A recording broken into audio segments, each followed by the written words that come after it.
নমস্কার, সবাই কেমন আছো? আশা করছি সবাই খুব ভালো আছো। অনুজ লাইফস্টাইলের নতুন একটা রেসিপি ভিডিও নিয়ে আমি আবারও তোমাদের সামনে হাজির হয়ে গেছি। আজকের রেসিপিটা হলো দই বেগুন রেসিপি। তো চলো ভিডিওটা স্টার্ট করা যাক। অলরেডি কথা বলতে বলতে রেসিপিটা স্টার্ট করে দিয়েছি।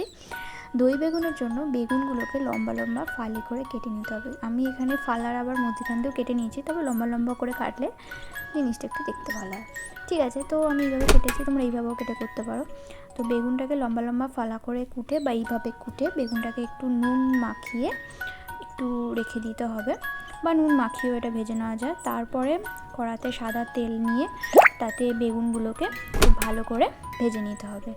আচ্ছা, এরপর যতক্ষণ বেগুনটা ভাজছে ওদিকে, ততক্ষণ একটা মশলা, বাটা মশলা রেডি করে নিতে হবে। তার আগে বলে দিই, একটা বাটিতে একটু পোস্ত, সাদা সর্ষে, কালো সর্ষে একটু ভিজিয়ে রেখে দিতে হবে। ওই 10 to 15 মিনিটস ভিজিয়ে রাখতে হবে।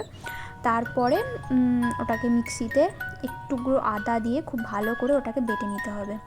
আচ্ছা, এরপর কড়াতে হালকা হালকা করে বেগুনটাকে ভেজে নিয়ে, খুব বেশি ভাজতে হবে না, বেগুনটা কাদা কাদা হয়ে যাবে, হালকা হালকা করে ভেজে নিয়ে ওগুলোকে তুলে নিতে হবে।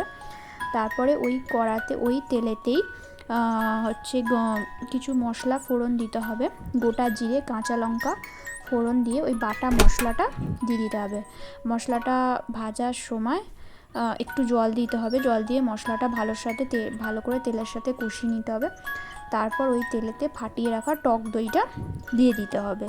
এরপর এর মধ্যে দিতে হবে স্বাদ মতো নুন, চিনি, অল্প ধনে গুঁড়ো আর গরম মশলা গুঁড়ো দিয়ে ভালো করে গ্রেভিটাকে ভালো করে ফুটিয়ে নিতে হবে। ফোটানো হয়ে গেলে ওর মধ্যে ভেজে রাখা বেগুনগুলো দিয়ে নামানোর আগে অল্প একটু ধনেপাতা কুচি দিয়ে নামিয়ে নিতে হবে। খুব ইজি সিম্পল রেসিপি, তোমরা বাড়িতে ট্রাই করতে পারো, ভালো লাগবে। যদি ভিডিওটা ভালো লেগে থাকে অবশ্যই লাইক করো। দেখা হবে পরবর্তী একটা ভিডিওতে। ততক্ষণ ভালো থাকো, সুস্থ থাকো, বাই।